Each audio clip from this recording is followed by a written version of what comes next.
大家好啊！今日就同大家開箱呢隻 Creative 嘅 Sennheiser， 咁佢係一隻頭戴式嘅無線藍牙耳機嚟㗎。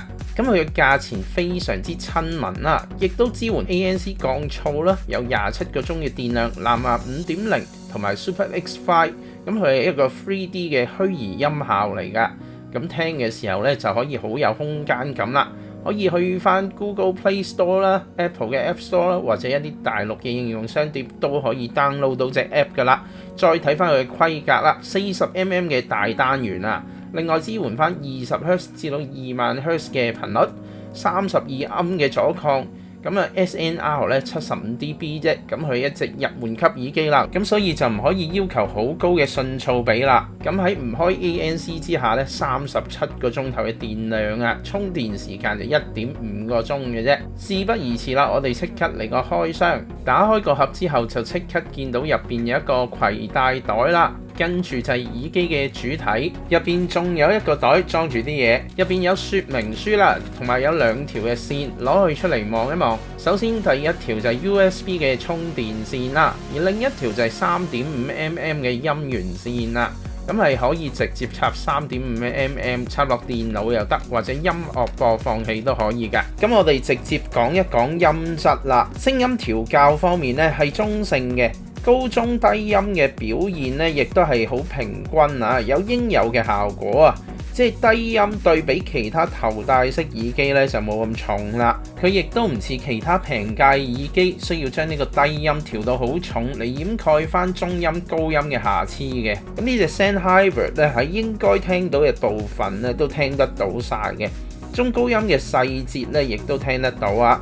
以呢個價位嚟講咧，絕對算交足功課㗎啦。佢亦都有頭戴式耳機應該有嘅聲場啦，只不過係同高階耳機比咧，佢明顯係會有啲差別嘅。咁我依家咧就用翻我依家呢一對Sennheiser 嘅 Ambo Smart Headset 咧嚟錄翻個耳機嘅表現啊。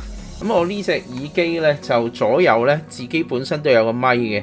咁我就用個 iPhone 嚟做翻一個高清嘅錄音啦，就 96kHz 24bit 嘅錄音，咁就可以錄翻個耳機嘅聲音落去啦。咁我敲呢邊耳機咧，一邊就響啦，敲另一邊咧，另一邊都係響嘅，咁立體聲收音。咁我就將個耳機戴上去頭上面啦，用翻藍牙咧嚟播放一啲歌曲啦。咁我撳翻錄音啦，咁依家開始錄音嘅啦，咁我就播一播個音樂。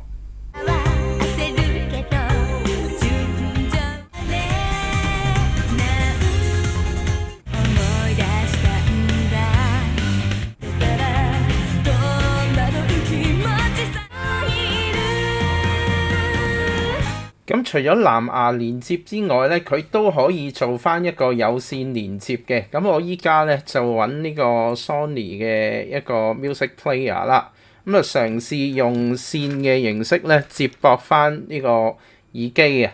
咁啊嘗試播下啲高清少少嘅樂曲啦。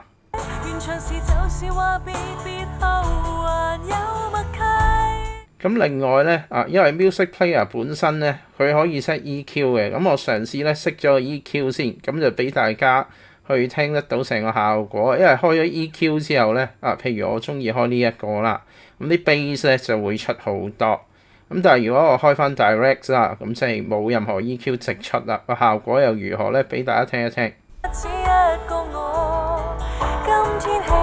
咁另外咧個耳機咧亦都支援咧去閂機嘅狀態之下咧就咁經過線咧嚟出聲嘅。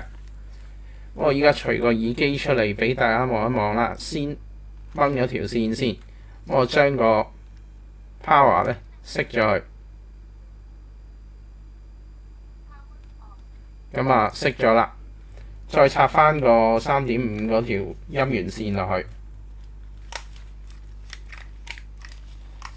咁直接咧，真係靠個 Music Player 嘅推力咧嚟推響隻耳機啦。咁我哋再聽一聽另一首歌啦。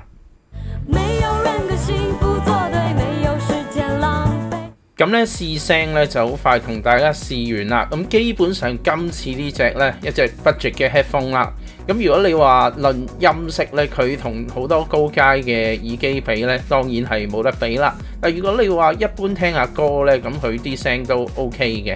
咁另外亦都可以透過 Creative 嘅手機 App 啦，播放翻本地嘅音樂檔案，咁就可以用翻 Super X5 呢個嘅虛擬音效噶啦，咁係幾有空間感噶。咁而藍牙連接方面啦，Sennheiser 咧就提供咗 AAC 嘅無線格式啦。另外亦都可以用翻 3.5mm 嘅有線輸入，可以接駁翻音樂播放器或者電腦嘅。Sennheiser 嘅 ANC 主動降噪喺室外嘅表現呢就冇高階耳機咁出色，但亦都明顯咁樣有降噪嘅效果嘅。至於喺通話收音方面啦，細聲講嘢嘅時候嘅效果呢就唔係太好，但係正常音量之下呢收音就冇問題啦。通話表現呢屬於一般嘅水平啦。好，收音測試，咁我依家就喺呢個咖啡嗰度啦。嗱，咁啱就細聲講啦，咁就收得差啲。咁依家咧就用翻正常音量嚟講嘢啦。咁大家覺得個效果又如何呢？好，咁我依家就戴埋個口罩啦，咁睇下收音效果如何啦噃。亦都係同一句啦，喺呢個價位之下咧，已經交足功課噶啦。